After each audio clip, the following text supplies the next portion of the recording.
We always do what we value most.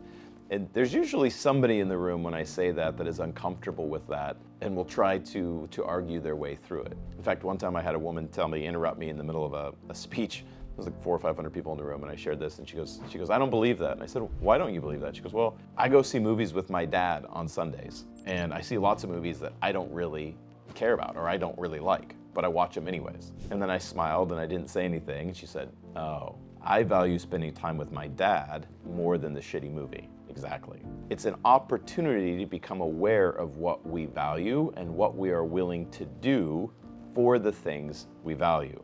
And so when somebody says, I want to be financially free, then if they aren't getting closer to that goal, the question becomes, well, what is it that you value more than being financially free? And certainly I think there are things that are more important than being financially free.